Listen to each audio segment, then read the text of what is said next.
There is a single golden rule in high-stakes jewel theft.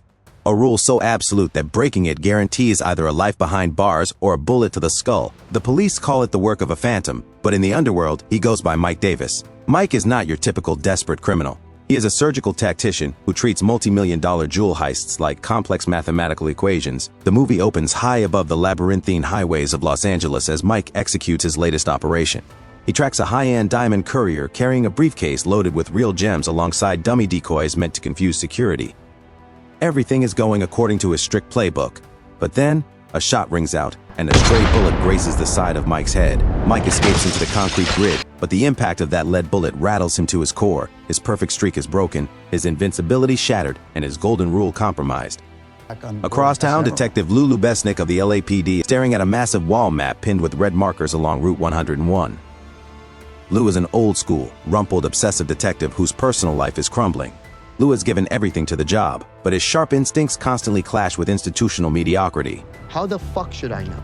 Huh? Why are you... Mike decides it is time to walk away forever, but a man in his line of work cannot simply submit a letter of resignation. He contacts his veteran underworld handler and fence, known simply as Money. Mike informs Money that he is pulling out of their next scheduled hit in Santa Barbara. Money is furious, the job is already in motion, and there is too much profit on the line to let it cool off. Desperate to keep the revenue flowing, Money breaks the golden rule himself and hires a substitute, a chaotic, aggressive young biker named Orman. Money instructs Orman to carry out the Santa Barbara heist, but he also gives him a secret secondary mandate: tail Mike, figure out what the master thief is planning, and rob him of whatever payout he tries to set up on his own. Orman hits the Santa Barbara target like a sledgehammer, leaving behind a bloody crime scene that immediately draws massive media heat and police involvement. But Mike isn't done yet. He needs one final massive payout to secure his exit from the game entirely. Through a skilled hacker named Devin, Mike turns his attention toward Sharon Combs, a senior insurance broker working at an elite firm catering to Los Angeles' ultra-wealthy. Mike. Sharon. It's a cool car. Thanks. She handles privacy and protection for high-value items, including a massive $5.5 million off-the-books cash purchase of rare diamonds arranged by a smarmy, arrogant billionaire named Stephen Monroe for his upcoming lavish wedding at the Beverly Wilshire Hotel. Mike approaches Sharon, posing as a polished investor, and carefully gauges her frustration with her employer. Eventually, he lays his cards on the table.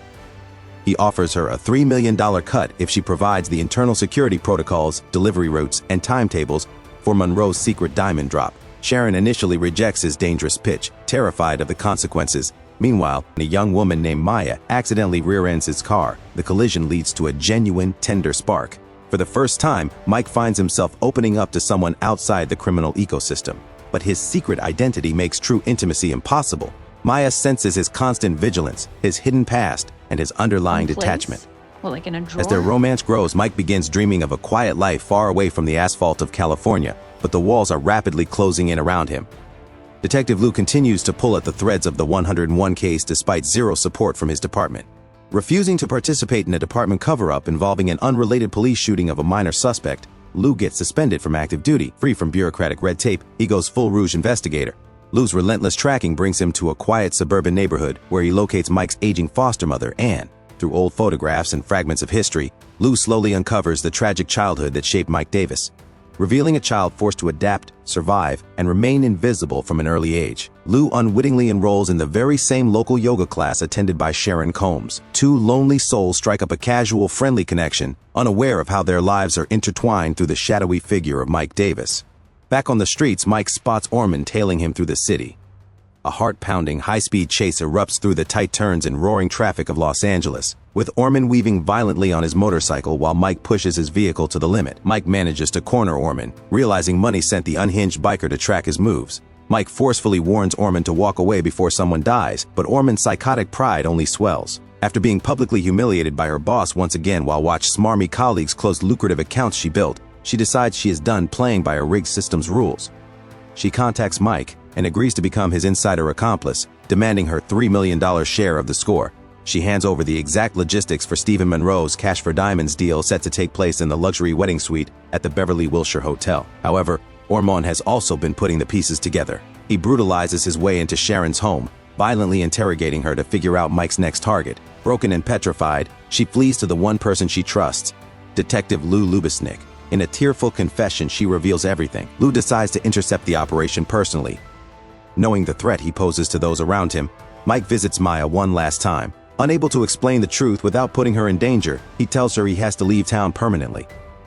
Heartbroken by his secrecy and unwillingness to let her in, Maya breaks off the relationship and watches him disappear into the night.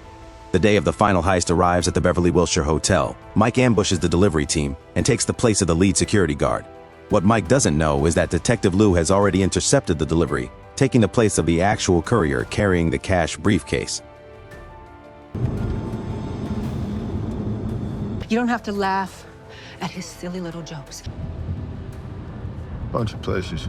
During the tense elevator ride up to the penthouse suite, the disguised thief and the suspended detective stand side by side, a subtle clue that he knows far more about Mike than he is letting on. Suddenly, Mike draws his weapon, taking control of the room and demanding the millions in cash. Lou pulls his service weapon and reveals himself as LAPD.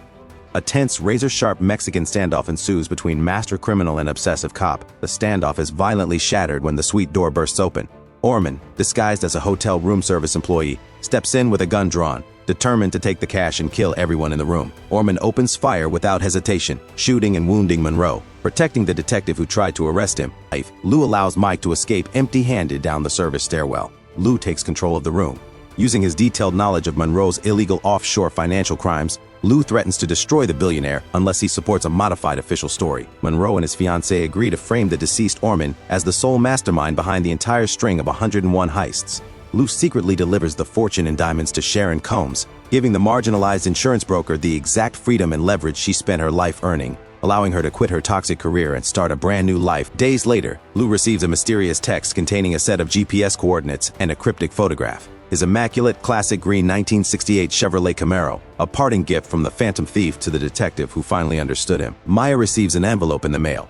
Inside is an authentic, original childhood photo of a young Mike, the first piece of true truth he has ever shared with another human being, asking her for a second chance. Mike Davis fades into the vast horizon beyond Route 101, having finally broken his code to find his humanity.